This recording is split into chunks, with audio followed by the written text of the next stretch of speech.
Bioluminescent walls of the Valthera. Pleasure Palace pulsed with ethereal light as Commandant Kale, boss, was dragged through corridors lined with crystalline viewing chambers. Inside each one, exotic creatures from across the galaxy performed, for the amusement of their captors, some dancing, others displaying feats of strength, many simply existing as living art pieces. "Another human for your collection, Empress Nixandra," announced the slaver, his three-eyed face twisted into what passed for a smile among the Valthera. "This one's military grade. Look at those muscle fibers, that bone density, perfect for your combat exhibitions." Kale's jaw clenched as he was forced to his knees before a being that seemed carved from living starlight. Empress Nixandra reclined on a throne of crystallized plasma, her tall, willowy frame draped in robes that shifted between dimensions. Her skin held the pale luminescence of a dying star, and her eyes, those damned eyes, burned with the cold fire of distant nebulae. "Stand," she commanded, her voice carrying harmonics that made the air itself shiver. Kale remained kneeling, his military training screaming at him to show no weakness, but also to assess every detail of his captor. The Empress was beautiful in the way that supernovas were beautiful, deadly, magnificent, and utterly alien. Her elongated skull housed a brain that could process mathematical concepts humans couldn't even comprehend. Yet there was something in her expression that seemed almost curious. "I said stand, pet." The word hit him like a physical blow. Pet. Not prisoner, not slave pet.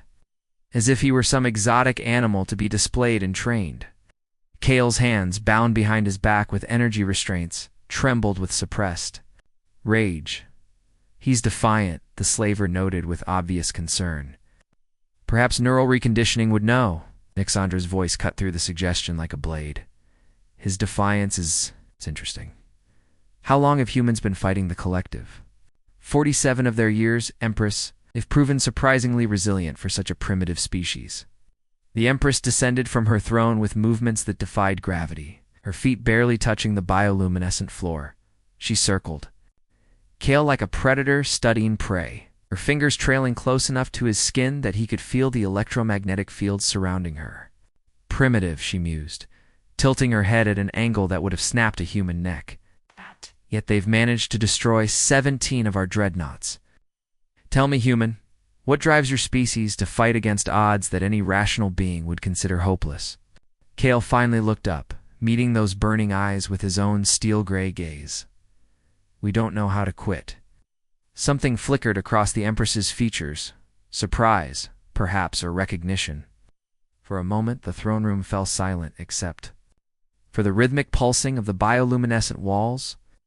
"Fascinating," she whispered, her voice losing some of its commanding edge. "Place him in the observation chamber adjacent to my personal quarters. I want to ... study this specimen more closely." As the guards hauled him away, Kale caught one last glimpse of the Empress. She was still staring at the spot where he'd knelt, her expression unreadable. But something in her posture, the slight tilt of her head, the way her luminescent skin had dimmed just fractionally, suggested that her interest in him went beyond mere scientific curiosity. The chamber they locked him in was luxurious by prison standards, with a bed that adjusted to his physiology and a viewport showing the swirling gas giant that the palace orbited. But it was still a cage, and Kale began planning his escape the moment the energy barrier sealed him inside. What he didn't know was that on the other side of the crystalline wall, Empress Nixandra stood watching him with an expression that her subjects had never seen before. For 3 cycles, Empress Nixandra observed her newest acquisition with growing fascination. Kale Voss refused to perform the simple tasks that broke most beings within days. He wouldn't dance for her amusement, wouldn't display his physical capabilities on command, and most remarkably, wouldn't show fear in her presence. "Your defiance serves no purpose," she informed him during their daily interaction, her voice carrying the weight of absolute authority. "Submit, and your existence here will be ... pleasant." "Pleasant for who?" Kale shot back, his eyes never leaving hers. "You keep me in a cage like an animal, parade me around for your entertainment, and call me pet. There's nothing pleasant about slavery, no matter how you dress it up. The Empress's ethereal features shifted a micro-expression that her own species would have recognized as confusion. You are fed, housed, protected from the war that rages across the galaxy. Your people die by the millions, while you live in luxury. How is this not preferable? Because luxury without freedom isn't living, it's just existing. Kale moved closer to the energy barrier separating them, his presence somehow managing to feel commanding despite his captivity. You wouldn't understand. Your species has never known what it means to fight for the right to choose your own path. We have evolved beyond such primitive concepts, Nixandra replied, but her tone lacked its usual conviction. Choice is an illusion that leads to chaos. Order, structure, purpose, these are the foundations of true civilization. The question hung between them like a live wire. For a moment, the Empress's luminescent skin flickered, a sign of emotional disturbance that she hadn't experienced in centuries. Her people had long ago transcended what they considered the weakness of emotion, achieving a state of perfect, logical clarity. Yet this human's words stirred something in her that she couldn't categorize or dismiss. Empty, she repeated, her voice barely above a whisper. You rule over billions, command fleets that could shatter planets, possess technology. That borders on godlike. Can you collect people like trophies? If you were truly fulfilled, would you need to surround yourself with the beauty and passion of other species? Nixandra's guards tensed, waiting for the order to punish the insolent human. But their Empress remained silent, her burning eyes fixed on Kale with an intensity that made the air itself seem to vibrate with possibility. You know nothing of my existence, she finally said, but the words carried no heat. I know loneliness when I see it, Kale replied gently.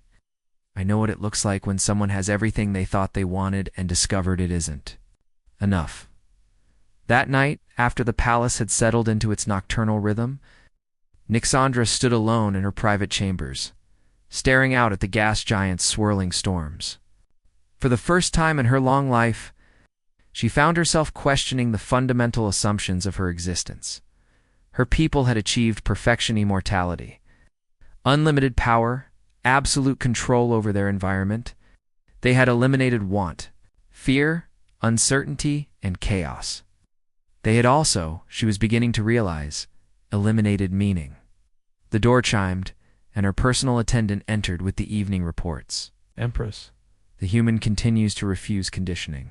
Perhaps we should consider termination and acquire a more compliant specimen. No, Nixandra said, without turning from the window. Continue the observations. I want to understand what drives this... defiance. As you wish, Empress. Though I should note that prolonged exposure to primitive emotional responses can sometimes affect even our advanced psychologies. Perhaps limiting contact would be, leave me alone again. Nixandra pressed her palm against the cool transparency of the window and felt something she hadn't experienced in millennia. Curiosity about her own inner landscape. The human had planted a seed of doubt that was growing with each passing moment, and she found herself both terrified and exhilarated by the sensation in his cell. Kale stared at the same gas giant and wondered if he was making a terrible mistake. He was beginning to see something in the Empress's eyes that looked dangerously like humanity, and he wasn't sure either of them was prepared for what that might mean. The breakthrough came during the fourth cycle, when Nixandra entered Kale's chamber to find him sitting motionless on his bed, staring at nothing. For the first time since his capture, the human's defiant energy seemed dimmed. You appear subdued today, she observed, her voice carrying an unfamiliar note of concern. Kale looked up. She saw something in his eyes that made her ethereal form shimmer with distress grief, raw and human and utterly alien to her experience. Today would have been my daughter's birthday, he said quietly. She'd be 15 now, if she's still alive. The Empress had witnessed the destruction of entire star systems without feeling more than academic interest. She had ordered the deaths of millions with the same emotional investment she might have in scheduling a meal. Yet something about the pain in this human's voice reached through her advanced psyche and touched something she had thought long dead.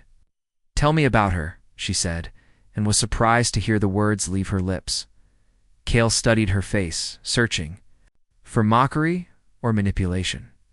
Finding neither, he leaned back against the wall and smiled, the first genuine expression of joy she'd seen from him. Her name is Lyra. She has her mother's eyes, green like Earth's ocean sand, my stubborn streak. She wanted to be a xenobiologist, said she was going to discover new species and help them coexist with humans. His voice cracked slightly. Was always trying to find common ground, even with kids who bullied her. Said every species had something beautiful if you looked hard enough. And her mother died when Lyra was 7. Collective bombing run on our agricultural colony? I was off-world, fighting in the Kepler system. Kale's hands clenched into fists. I failed them both. Couldn't protect my wife, and now I'm trapped here while my daughter faces the same war alone. Nixandra found herself moving closer to the energy barrier, her luminescent skin pulsing with colors she didn't recognize. You speak of failure, yet you fought to protect your entire species. How is this not noble? Because nobility doesn't keep your family safe, doesn't put you there when they need you most. Kale's voice was rough with emotion. Spent so much time trying to be a hero for humanity that I forgot to be a father for my daughter. The Empress stood in silence, processing emotions she had no framework for understanding. Her people had eliminated the concept of family bonds millennia ago, considering them inefficient and counterproductive. Yet listening to this human speak of love and loss, she felt something stirring in her chest, a hollow ache that she couldn't categorize or dismiss. In my species, she said slowly, we transcended such attachments. We reproduce through careful genetic selection, raise our young in communal facilities, optimized for educational efficiency. We removed the chaos of emotional bonds, and what did you gain? Perfection, order, the ability to make rational decisions without the interference of. She stopped, her words trailing off as she realized how hollow they sounded. Without the interference of what? Love? Hope?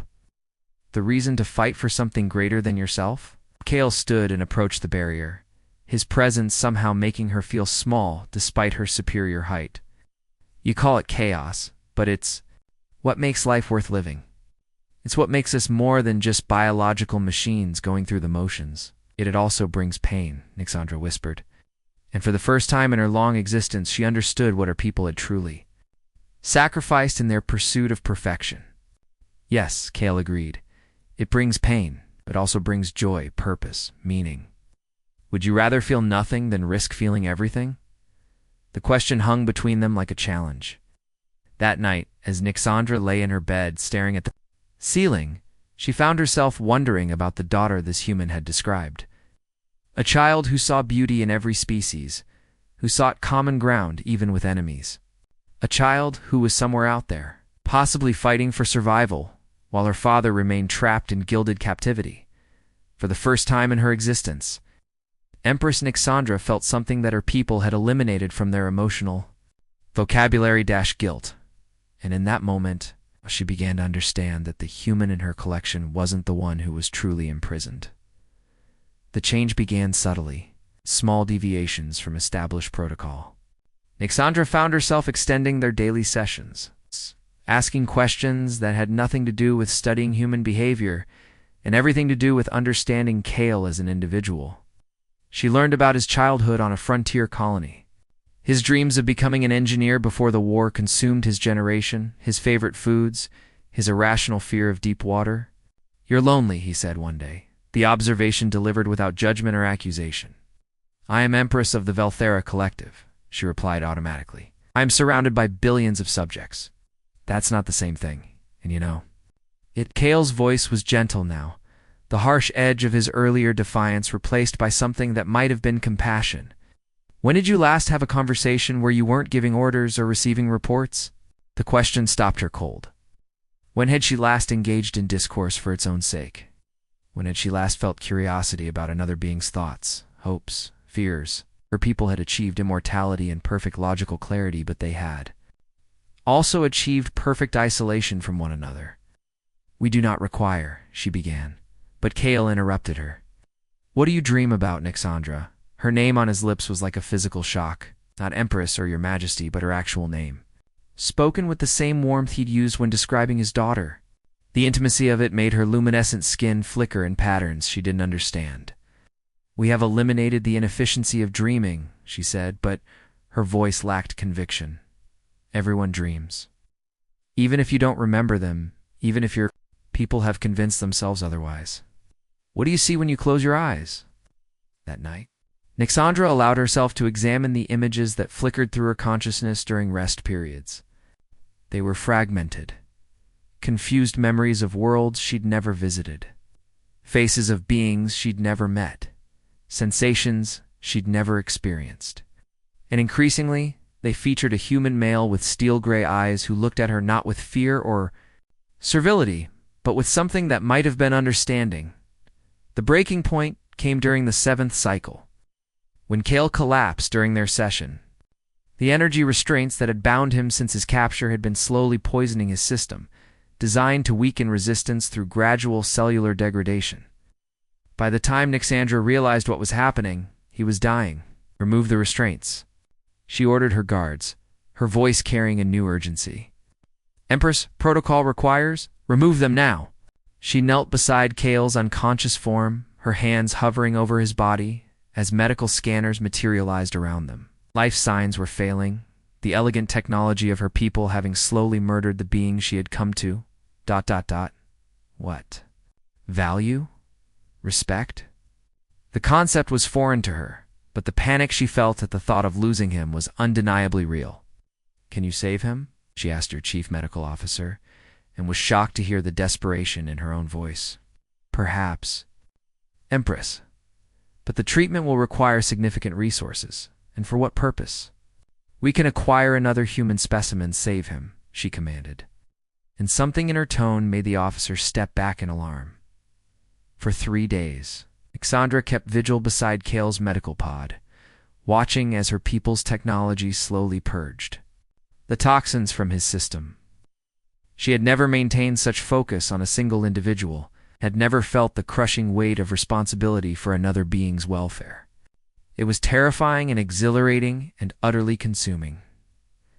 When he finally opened his eyes, the first thing he saw was her face, luminescent with exhaustion, her ethereal beauty somehow more human than it had ever been. Voice barely audible through the medical apparatus. She started to speak, then stopped, the words catching in her throat. "Because I what? Because I can't bear the thought of losing you? Because for the first time in my existence, I understand what it means to care about someone else's well-being." Instead, she simply reached out and touched his hand, the first physical contact between them. Skin to skin, warmth to warmth. The gesture was simple, meaningless by her people's standards, but it felt like the most significant act of her long existence. "Rest," she said softly. "You're safe now." But even as she spoke the words, Nixandra knew that neither of them was truly safe anymore. Something fundamental had shifted between them, something that couldn't be categorized or controlled or dismissed. She had spent her existence as a collector of beautiful things, but she was beginning to realize that she had become the one being, collected, captured by emotions she didn't understand and couldn't escape. Recovery brought a new dynamic to their relationship. Kale's restraints remained removed, though the energy barrier still separated them. Nixandra found herself spending more time in his chamber, sometimes talking, sometimes simply sitting in comfortable silence. Her advisors whispered about her unprecedented behavior, but she dismissed their concerns with increasing irritation. "You're different," Kale observed one evening as she sat in the chair she'd had installed beside his chamber. "More ... present. Before you were performing the role of Empress. Now you just ... are." He studied her face, noting the subtle changes in her expression. "What happened to make you see me as more than a pet?" Question hung between them, heavy with implications. Nixandra had been asking herself the same thing for days, trying to understand when her scientific curiosity had transformed into something deeper and more dangerous. "I watched you dying," she said finally, "and I realized that the thought of your death caused me ... distress. This was not part of my calculations. You were afraid of losing me. I was afraid of losing ... this. She gestured between them, struggling to articulate concepts for which her language had no adequate words. these conversations, these moments of connection. When I imagined returning to my existence without them, I felt ... empty. More empty than I had ever felt before. Cale moved closer to the barrier, his presence somehow making her feel less alone, even with the energy field between them. "That's not how you're supposed to feel about a pet, is it?" "No," she admitted, her voice barely above a whisper. "It is." "Not? Then what am I to you, Nixandra?" The question demanded honesty, and she found herself incapable of the diplomatic evasions that had served her throughout her reign. "I don't know. My people have no words for what you have become to me. We eliminated such concepts from our vocabulary long ago. Try human words, then." She closed her eyes, drawing on her vast database of human languages and cultural concepts. When she opened them again, her luminescent skin was pulsing with colors that spoke of vulnerability and fear and something that might have been hope. "Friend," she said tentatively. "Companion. Someone whose thoughts and feelings matter to me as much as my own." She paused, struggling with the final word. "Someone I care about, and someone you're keeping prisoner." The accusation hit her like a physical blow. For all her growing emotional awareness, she had somehow managed to avoid confronting the fundamental inequality of their relationship. He was still confined, still dependent on her whims, still trapped in a gilded cage regardless of how comfortable she made it. "I could free you," she said suddenly, the words surprising them both. "I could have you transported to neutral space, arrange for safe passage to human territory, but you won't. I ... She stopped, forced to confront the selfish truth. "I don't want to lose you? Then you understand nothing about caring for someone," Cale said, his voice gentle but firm. "Real caring means wanting what's best for them, even when it costs you everything." The words shattered something inside her, not her heart, for she wasn't sure she possessed one in the human sense, but some fundamental assumption about the nature of possession and love. She had been treating him like a beautiful object to be admired and protected, not a being with his own needs and desires. "You have a daughter who needs you," she said quietly, "a life you want to return to." "Yes. And staying here, even if I made your captivity more comfortable, would be a betrayal of everything you fought for." She stood abruptly, pacing to the window that showed the gas giant's eternal storms. "Then I am trapped as well. I cannot bear to release you, yet keeping you makes me complicit in your suffering." "How do your people resolve such contradictions?" "Usually badly," Cale admitted. "But sometimes, if we're lucky, we find a third option." "What kind of third option?" He was quiet for a long moment, and when he spoke, his voice carried a weight that made her turn to face him. "What if you came with me?" The suggestion was so unexpected, so revolutionary, that her luminescent skin flickered like a dying star. "I am Empress of the Velthara Collective. I cannot simply abandon my responsibilities. Can't you, or won't you?" His eyes met hers across the barrier. "You said yourself that your people have achieved perfection. What do they need you for that their own perfect logic can't provide?" The question forced her to examine her role with new clarity. She was a figurehead, a symbol of order and control. But the actual governance of her people was handled by AI systems and bureaucratic protocols that had been refined over millennia. Her presence was traditional, ceremonial, unnecessary. "They would survive without me," she admitted. "But would you survive without them? Would you be willing to give up immortality, unlimited power, everything you've ever known, for the chance to discover what it means to truly live?" The proposal was insane, impossible, the kind of radical choice that her people had eliminated from their psychological makeup. It was also the most terrifying and exhilarating thing she had ever contemplated. "I would be mortal," she whispered. "You would be free." The weight of the decision consumed Nixandra for the next 3 cycles. She found herself standing at the threshold of transformation, terrified by the magnitude of what Cale was proposing. To abandon her empire, her immortality, her very identity as a Veltharit was beyond radical. It was evolutionary suicide, yet the alternative was becoming increasingly unbearable. She had tasted something in their conversations that her people's perfection had eliminated genuine connection. The electric thrill of minds meeting across vast cultural divides, the warmth of being truly seen and understood. The thought of returning to her eternal existence of beautiful isolation made her skin dim with something that might have been despair. "You're considering it," Kale said during one of their sessions, reading the uncertainty in her luminescent patterns. "I am considering madness," she replied, but without her usual conviction. "Maybe madness is just another word for courage." She studied his face, noting the hope he was trying to hide. "You want me to come with you? I want you to choose. What makes you happy? If that's staying here with your empire, I'll respect that. If it's coming with me into uncertainty and probable danger, I'll protect you as best I can." Protect me? The concept was foreign to her. As Empress, she had been the protector, the guardian of billions. The idea of being protected by someone else, of being vulnerable enough to need protection, should have been terrifying.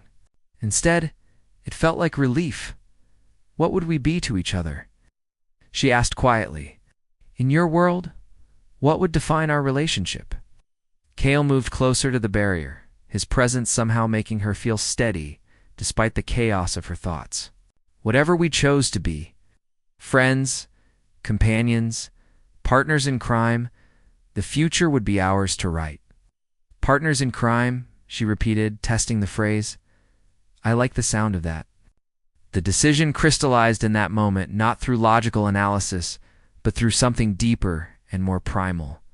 She had spent eternity as a collector of beautiful things, but she had never been part of the beauty herself. She could be more than an observer of life, she could be a participant. "I'll need time to arrange things," she said, her voice steady despite the magnitude of what she was committing to. "To ensure the transition of power doesn't destabilize the collective. You're really going to do this?" "I'm really going to do this." She pressed her palm against the barrier, and after a moment's hesitation, he placed his hand opposite hers. The energy field prevented contact, but the gesture felt like a promise. "I'm going to trade immortality for the chance to discover what it means to truly live." The next few days were a blur of carefully orchestrated chaos. Alexandra worked through her advisors to initiate a succession protocol that hadn't been used in millennia, gradually transferring authority to the AI systems. That had always handled the mundane aspects of governance. She claimed to be implementing a new experimental phase of rule, one that would allow her to better understand their subject species.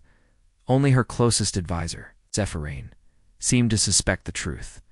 He found her in her private chambers on the final night, staring out at the gas giant storms. "You're leaving," he said without preamble.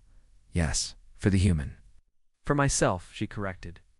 "The human simply showed me that there was something to leave for." Zephyrain's crystalline features shifted in what might have been sadness.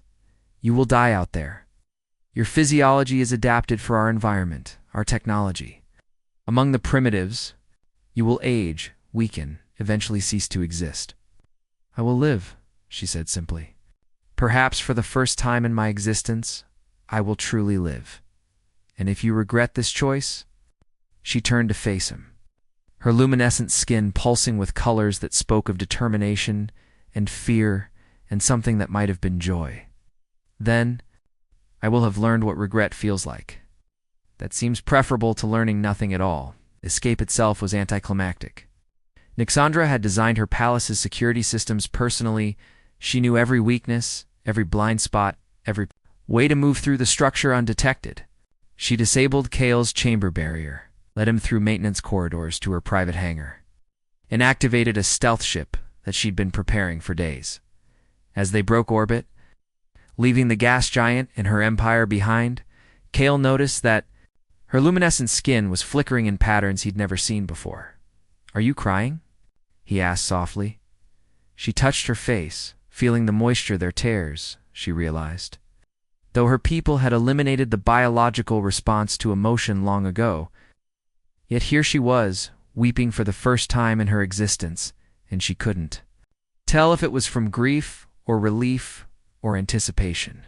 "I don't know," she admitted. "I don't know what I'm feeling, or what I'm becoming, or what we're heading toward. For the first time in my existence, I don't know anything." "That's called being human," Kale said, and reached out to take her hand. Welcome to the club. The refugee camp on the neutral world of Haven's Rest was a far cry from the crystalline palaces of the Valthara Collective. Makeshift shelters housed beings from dozens of species, all displaced by the ongoing war between the collective and the human resistance. It was chaotic, noisy, and absolutely teeming with life in ways that Nixandra had never experienced. "This is where we'll start," Kale explained, as they walked through the camp's main thoroughfare. "The Resistance uses this place as a way station for refugees and escaped prisoners. We can find passage to human space from here," Nixandra marveled at the diversity around her, not displayed in sterile chambers for her amusement, but living, breathing, interacting in ways that her people would have considered impossibly chaotic. Children of various species played together in the dust, their laughter creating a symphony that her palace's perfect acoustics had never achieved. "How long have you been planning this?" she asked. "Since the moment I realized I was falling in love with my captor," Kale replied simply. The words stopped her in her tracks. Love the concept that her people had eliminated as counterproductive to logical thinking. Yet hearing it applied to herself, she felt something warm and electric spread through her chest. "Love," she repeated, testing the word. "Is that a problem?" She considered the question seriously. 3 weeks ago, she had been immortal, all-powerful, ruler of billions. Now she was mortal, vulnerable, and utterly dependent on a human male who had been her prisoner. By any rational measure, she had made the worst possible choice. "No," she said, taking his hand. "I think it might be the first real thing I've ever felt." The days that followed were a crash course in mortality. Nixandra's enhanced physiology was already beginning to adapt to life without the collective's technological support. She was aging, slowly but perceptibly, her luminescent skin growing dimmer each day. She should have been terrified, but instead she found herself fascinated by the process. "I can feel time passing," she told Kale, as they sat together under Haven's Rest's twin moons. "Every moment has weight now, significance. When I was immortal, moments were meaningless. There were always infinite more to come. And now, each one is precious." She turned to face him, her fading luminescence still beautiful in the moonlight. "I understand why your people fight so hard to protect their lives. When you know something is finite, it becomes infinitely more valuable." The message came through resistance channels, a garbled transmission from Earth, carrying news that would change everything. The human colonies had launched a massive counteroffensive, and advanced reconnaissance had confirmed that Kale's daughter, Lyra, was not only alive but had become a key figure in the resistance movement. "She's leading a xenobiology unit," Kale read from the transmission, his voice thick with emotion. "They're working on biological weapons that could neutralize collective technology without harming other species." "She kept her dream," Nixandra said softly. "She found a way to discover new species and help them coexist, even in the middle of a war." "She's going to love you," Kale said suddenly. "What makes you so certain?" "Because you're proof that her dream is possible, that even the most alien beings can find common ground, can choose to be more than what they were created to be."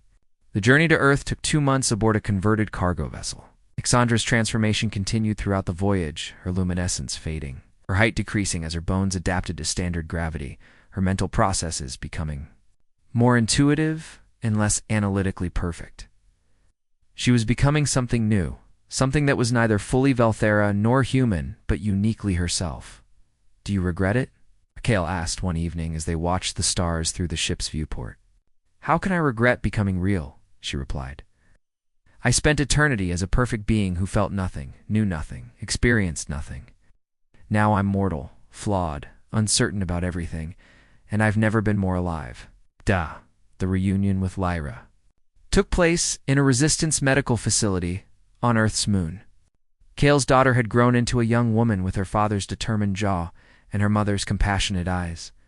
She embraced her father with fierce joy, then turned to study Nixandra with the scientist's curiosity that had driven her to xenobiology. "You're the Empress," she said, but without fear or accusation. "I was," Nixandra replied. "Now I'm something else entirely." "What are you now?" Nixandra looked at Kale, then back at the young woman who had inherited her father's courage and her mother's. "Wisdom. I'm someone who chose love over power, uncertainty over perfection, mortality over isolation. I'm someone who learned that being truly alive means being willing to risk everything for the people who matter. Lyra smiled, the same expression of joy that Nyxandra had seen in her father's eyes when he spoke of her. Then your family. The war ended 6 months later. Not through conquest or surrender, but through the kind of impossible compromise that only love could have made possible. The Valthara collective, faced with the reality of their former empress's transformation, began to question their own assumptions about perfection and progress.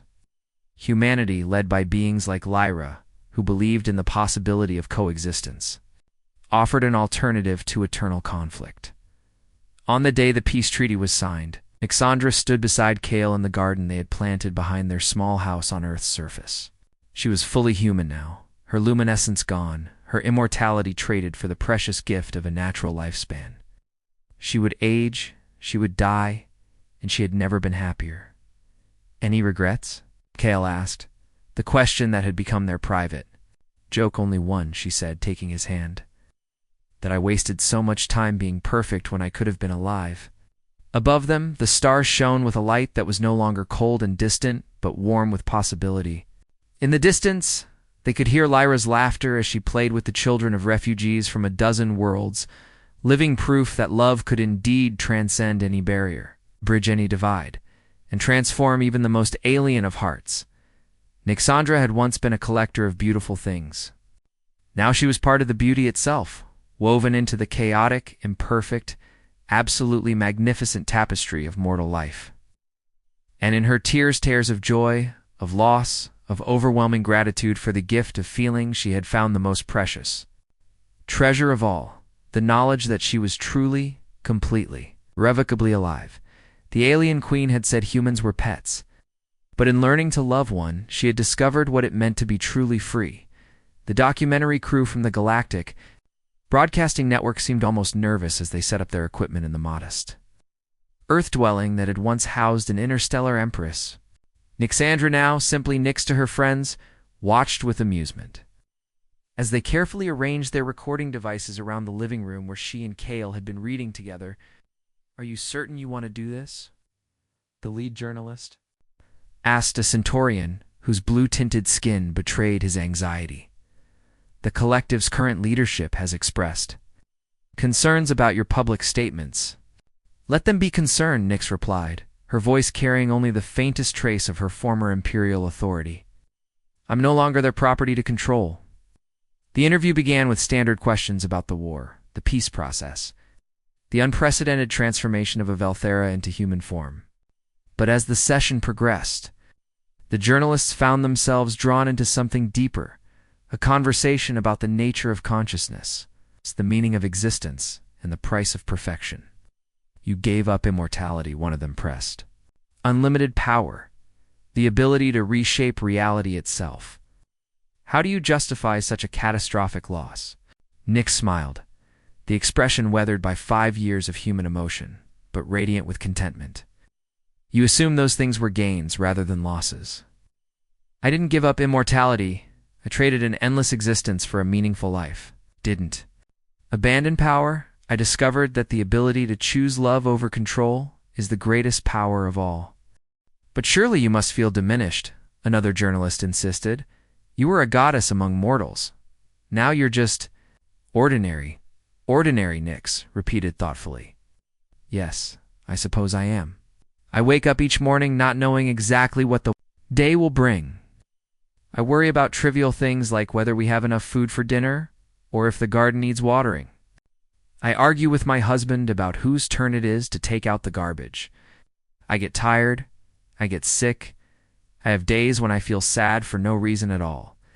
She paused, her expression growing distant as she remembered the cold perfection of her former existence. And it's wonderful, she continued. Every mundane moment is a gift. Every small joy is a miracle. Every tear I shed of happiness or sorrow is proof that I'm alive in ways I never was before. The broadcast, when it aired 3 months later, sent shockwaves through the civilized galaxy. The former empress of the Valthera collective, speaking with simple honesty about the choice between perfection and authenticity, sparked a revolution of consciousness that her military forces had never achieved. On worlds across the galaxy, beings who had been told that advancement meant the elimination of emotion, that progress required the sacrifice of connection, began to question those assumptions. The Velthara collective itself split into factions, some clinging to their traditional perfection, others beginning to explore the terrifying possibilities of mortal existence. But Nyx herself remained largely unaware of the galactic upheaval she had caused. She was too busy living the life she had chosen, too occupied with the daily miracles of mortality to pay attention to the cosmic implications of her transformation. On the evening the documentary aired, she sat in her garden with Kale and Lyra, watching the stars emerge in Earth's darkening sky. Lyra's own children twins, who carried both human and adopted Velthara cultural traditions, played at their feet, their laughter mixing with the sound of wind through the trees. "Do you think they'll understand?" Lyra asked, nodding toward the sky where other worlds orbited distant suns. "Some will," Nyx replied. "Others won't. But understanding isn't the point. The point is that we chose to live authentically, regardless of who approves or disapproves." "And if someone asked you to do it all over again?" Kale asked, his arm around her shoulders. Knowing what you know now about the price of mortality, Nyx considered the question seriously, as she always did. 5 years of human life had taught her that every choice carried weight, that every decision shaped the story of who she became. She thought about the pain she had experienced, the grief of watching friends age and die, the fear of her own mortality, the constant uncertainty that came with being finite. Then she thought about the joythigh electric thrill of Kale's touch, the warmth of Lyra's acceptance, the simple pleasure of a sunset viewed with eyes that knew they would not witness infinite sunsets to come. "I would choose it again," she said finally. "Every time in every possible universe, I would choose love.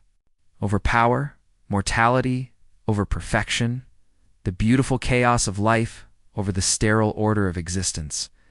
Above them, the stars shone with the light of a million worlds, each one carrying its own stories of beings who faced the same fundamental choice between safety and authenticity, between the known and the possible.